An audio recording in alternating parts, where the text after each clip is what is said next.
All right. All right. So we were group 5 and we had Mandarin Chinese. Let's go. So to start off, we'll talk about the Chinese culture. The general family structure in China, or in the Chinese culture, so to say, is that it is a multi-generational family structure, which means 3 generations generally live together under the same roof. With this being said, the mother is the head of the household, meaning they take care of all the cooking, cleaning, making sure everybody's happy, all the kids are on their right schedules in bed and whatnot. So families in the current day are frequently formed through either mutual friends, work, or online dating. Online dating is more so used in more recent times rather than in the past. And then for the rites of passage, there are many different forms. The top main ones are getting black teeth and tattoos, wearing grown-up trousers and skirts as a form of clothing, and then the last one is having to slaughter an ox and chant homilies. And then the last one then is jumping off of a high platform, and I do not know how to pronounce that word. And then for the defining life stages or transition, the Chinese culture is very standard, so to say. So it just goes child, teenager, young adult, adults, and then elder. So now we have the gender roles and norms. So for the woman, they are seen as the head of the household, as I said before. They raise the children, keep the house clean, make the food, etc. And then the men, they work to pay off the expenses, so they are the breadwinners, so to say. So women can work, but generally, only pretty women are given high-paying jobs, and this is because if they are not, so to say, pretty, then they are not seen as they would be a good fit for the job. So like when they try to get a job on their resume, they have to have a picture of themselves. And then the last thing to know is that men are the head of the table during dinner, and children listen to elders with their occasional responses.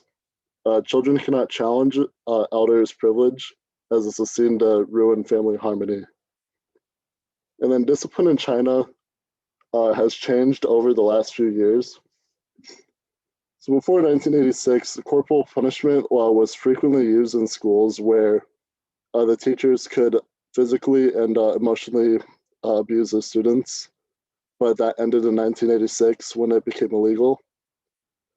In homes, physical and emotional discipline, or known as punishment, is still commonly used, but China is trying to make this punishment illegal.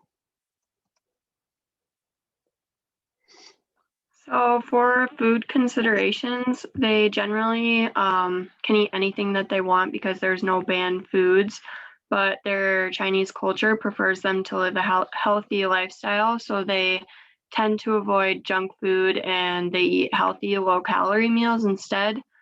And most people in China are Buddhist, which means they usually follow a lacto-vegetarian diet that excludes meat, fish, poultry, eggs, milk, cheese, butter, and yogurt.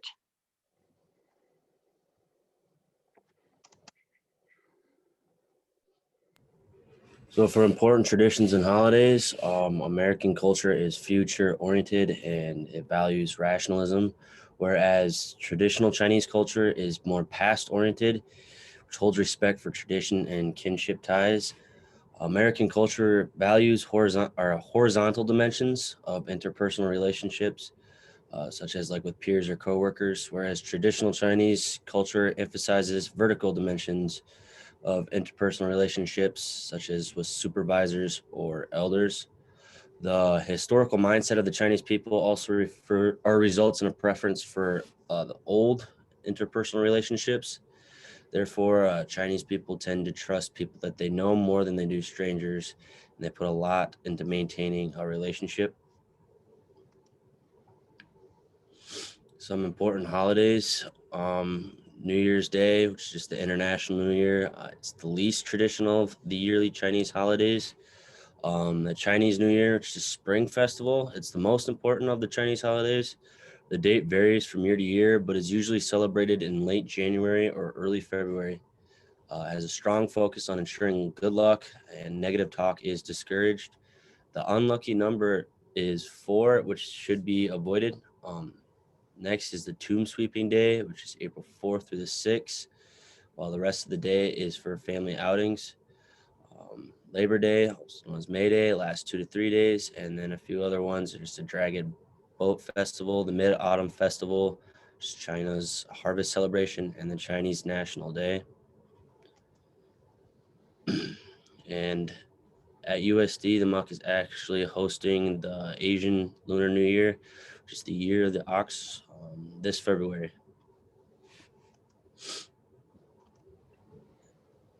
The Mandarin Chinese language is derived from a Sino-Tibetan language family, and it was previously known as Indo-Chinese. Both Mandarin and Cantonese use the same writing system, but they're different orally. So a lot of people just describe both as a Chinese language. And the writing system is traditionally Hanzi characters, but a simplified version is the pinyin, which is a type of Romanized spelling that's used as graphemes. And quotation is, the Chinese is not a purely ideographic script whose symbols represent concepts, nor a logographic one whose signs refer to single words, but a mixed morphosyllabic system where some signs refer to the morphemes of words and others to their pronunciation. And for language form, Mandarin Chinese utilizes 22 different speech sounds or phonemes, whereas American English has between 42 to 44. So there's a lot of English phonemes that don't exist in Mandarin and students might struggle with, including fricatives, which is just when there's a forced breath through a narrow channel like V, Z, sh, and zh. And affricates, which is just a combination of a stop and then one of the above fricatives, such as ch, j, as well as the th sounds, both voiced and unvoiced. And continuing on that, there's an interesting picture that is from the ASHA website, and it includes in purple shared phonemes, in red Mandarin phonemes, and in blue English phonemes. So one prominent phoneme group to notice is in the middle, the retroflex phonemes. And a lot of these sound similar to English phonemes, but retroflex is when you have your tongue flat and the tip of it is curved up.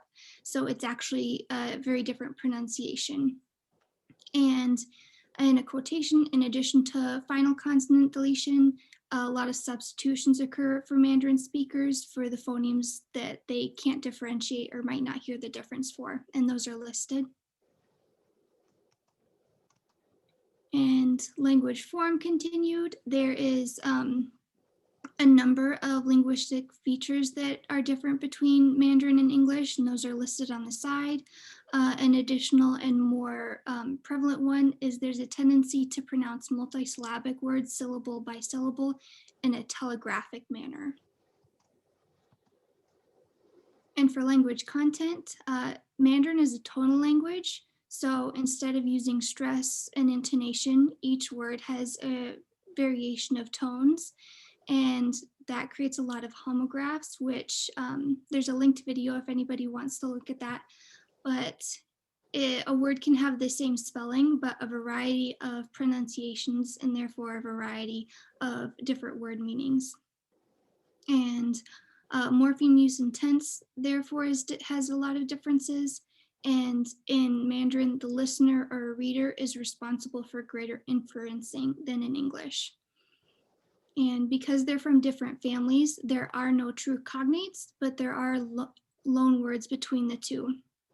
And from a video on YouTube, that was a great example of loan words. There's some listed, but I cannot pronounce the Mandarin version, so I will not butcher it. And then for pragmatic use, similar to the cultural differences, a lot of nonverbal facial communication is used through the eyes rather than the mouth. However, extensive eye contact for a prolonged period of time can make somebody seem angry or make a negative feeling. And sh, which sh and sha used in Mandarin is actually associated with a disapproval sound. And instead of using an upward facing hand to point or indicate somebody, a downward facing hand is used because pointing or indicating with a finger can be perceived as offensive and create a negative connotation. There's also much less PDA in nonverbal language. And then there's our resources. Alrighty, nice.